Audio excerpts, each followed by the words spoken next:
Chris Lee and Blake Lovell of Southeastern 14 here to preview the Music City Bowl in our hometown of Nashville, Saturday, December the 30th. You can catch that 1 Central on ESPN. Auburn is about a 7-point favorite. Boy, has that line changed, which is one reason we're doing this late is, boy, some stuff has changed since this matchup was announced. We'll get all that in a minute. But first, a reminder, this preview presented by our friends at BetOnline. All the major pro sports are in action this week with the college football playoff ready to kick off. BetOnline is your number one destination for all your sports wagering info, including news for pro football, the NBA, upcoming fights, and NHL games this season. Head to the website today, get in all the action, see all the updated odds for the week. Remember to use the promo code BELIEVE, that is BLEAV, to get your 50% welcome bonus on your first deposit. BetOnline, where the game starts. All right, computers and what they had, which kind of are irrelevant right now because these numbers are compiled with some key players who aren't going to be in this game, including probably the guy that was going to be the best player in this game. But anyway, here's what they said before all that. They had it as a pick'em, did Jeff Sagarin. SP Plus had Maryland a 1-point favorite. FPI and team rankings had Auburn a 1-point favorite. So this game, all the makings of a toss-up line when it came out was, I think, Auburn in 2.5-ish. But now it has swung to 7 because, boy, do you have some key players missing in this game. But, again, the biggest one on the Maryland side, Blake. Yep, talking about Iowa not playing. So, like you said, I mean, punt the computers at this point. We take no responsibility if you do punt your computer, but it is one where I just would not. Yeah, I don't know how you can properly gauge what Maryland's going to be offensively without him on the field. I just think it's just such a different dynamic, and so that's why Auburn is such a. Again, this game has swung in that direction. Even though Maryland has more wins, they're 7-5, Auburn 6-6. Both teams 6-6 against the spread. We don't do this from a Vegas standpoint.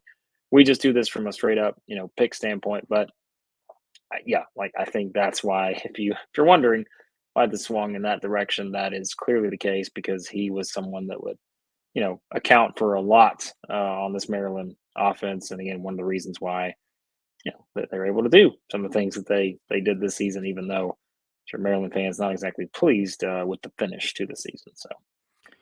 Auburn averaged 27.3 points a game. Maryland gave up 23.3. Statistically, is a really good Maryland defense, 4.9 yards per snap. Auburn gaining 5.7 per snap. Auburn ran at 59% of the time, 5.7 per rushing play, 5.6 per passing play. Don't often see a lot of teams that are actually more efficient running the ball than passing, but that was the case with Auburn. Maryland gave up 4.2 per rushing play, 5.7 per passing play. Turnover rates. Maryland forced turnovers at a pretty good rate, 2.4% of the time.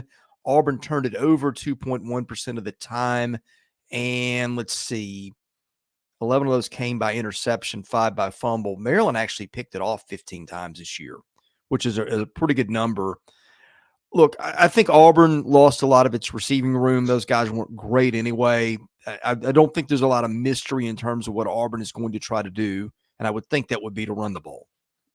Yeah, I mean, I think that's probably, it's just what we expect because, if you're an Auburn fan, you watch the channel this year, what we talked about with the offense. I mean, it was something where the passing game just was not there on a regular basis. And obviously, guys have transferred out wide receiver wise and talked about the quarterback play. But, Jarquez Hunter is a very good running back. And, we see what he's capable of and understand that that's going to be kind of what drives this offense. Peyton Thorne obviously did some things on the ground too. And so, yeah, I mean, I feel like it's pretty simple, right? Like some of these games when you're trying to break them down, like it's pretty, all right, trying to figure out who's going to do what and all this, but Auburn's going to run the ball. And, that's pretty much as clear as you can make it. Like they're going to try to run the ball quite a bit and kind of control things on the ground. And, there were times where they were able to do that, against good teams this season. And so,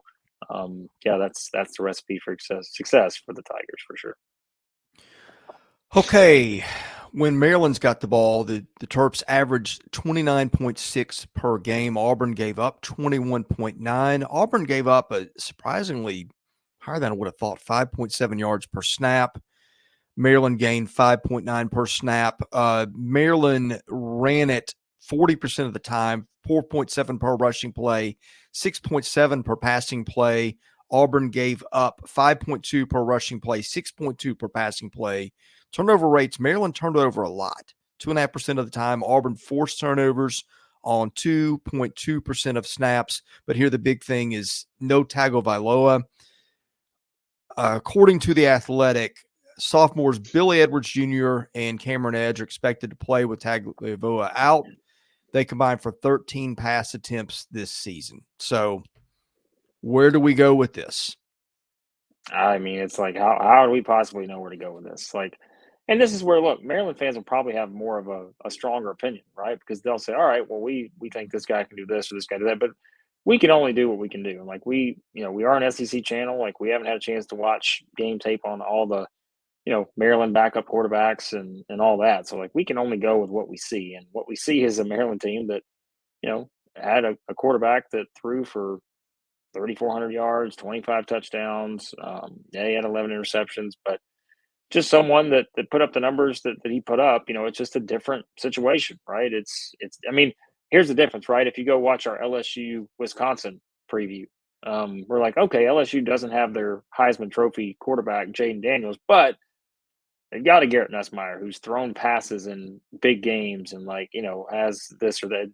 Again, that's the only comparison we can make. Like it's just, and this, I don't know what you can actually expect, to look at from the numbers wise and say, all right, Maryland's going to be able to match that offensively because they did that during the season. Well, we don't know that because they don't have their starting quarterback. So, yeah, I mean, it's just a different situation, right? Because they were a team that didn't run the ball a lot. They passed the ball with him. And so, yeah, I mean, I feel like it's advantage Auburn. Like, I mean, I don't know how else to say it. Like, I feel like there's just an advantage in Auburn's defensively here, even though it was not a great defense, like they've got a long ways to go to be an elite defense, moving forward. But I still think they've got the advantage here just because the other team doesn't have the guy under center that, was basically looking down the game logs here, was throwing the ball 30 or more times every game he played in. So yeah, that's a huge difference. So look, this game, Blake, it was a virtual pick 'em. Again, I cited 4 computers. One of them had it as dead even. The other 2 had it as 1 point one way or the other, and the teams it picked varied. This had all the recipe to be a fascinatingly competitive game, but with the best player in the game not playing it, with Auburn playing closer to home and a fan base that'll travel. Was it the Vandy Auburn game in Nashville this year? And Auburn brought a lot of people. They'll bring a lot of people to this bowl game. There's some excitement around Hugh Freeze and what he's doing. When in doubt in a bowl game, take the team that seems to want to be there and have the most to play for. And that team seems to be Auburn, Blake. Yeah, I'm picking Auburn in this one. Again, confidence-wise, I'd probably put this one on the higher scale maybe of SEC picks we've had. I think, again, a program that still wants to move forward. Certainly coming off of just a brutal finish to the season. We all know how the Alabama game went. And so, yeah, I think just having more pieces in place and I think the game plan, I think, plays to Auburn's advantage in this one, or the game script, the way this thing could play out. I just feel like it's more in their advantage. I think they'll run the ball a lot. Had a chance to see there again. Not betting, not a professional bettor, but for some reason the under feels like a good scenario here for me because I could see Auburn really kind of trying to control some things, even though, again, Maryland's defensive stats against the rush were good. But, yeah, I'm picking Auburn in this one. Yeah, I'm with you. Now, the warning would be Auburn was 0-6 against teams with winning records. But again, it's just a different Maryland team. All right, this has been our preview of the Music City Bowl presented by BetOnline.